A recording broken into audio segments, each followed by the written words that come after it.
Praise the Lord. இயேசு கிறிஸ்துவின் நாமத்தினாலே இயேசு கைவிடமாட்டார் ஊழியங்கள் சார்பாக எங்கள் அன்பின் வாழ்த்துக்கள். இன்று நம்ம வாழ்க்கையில் பல நேரங்களில் ஒரு கேள்வி வரும். நான் இதை சமாளிக்க முடியுமா? பொறுப்புகள் அதிகம், பயம் வேற உள்ளே இருக்கும். ஒரு பக்கம் நம்மை பார்த்து குறை கூறுபவர்கள் இருப்பார்கள். அதே நிலைதான் யோசுவாவுக்கும் இருந்தது. மோசே பெரிய தலைவன். இஸ்ரவேல் ஜனங்களை அடிமைத்தனத்திலிருந்து வெளியே கொண்டு வந்தவர்.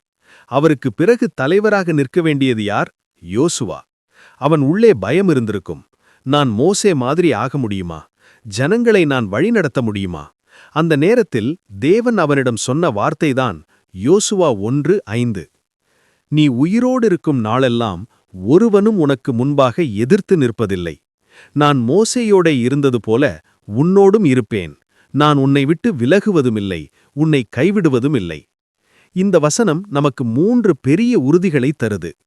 முதல்ல, ஒருவனும் உன்னை கீழே தள்ள முடியாது, ஏனென்றால் தேவன் உன்னோட இருக்கிறார். இரண்டாவது, நீ திறமைசாலியா அல்லது படித்தவனாக இருக்க வேண்டும் என்ற அவசியமில்லை. தேவன் உன்னை எப்படி இருக்கிறாயோ அப்படியே பயன்படுத்துவார்.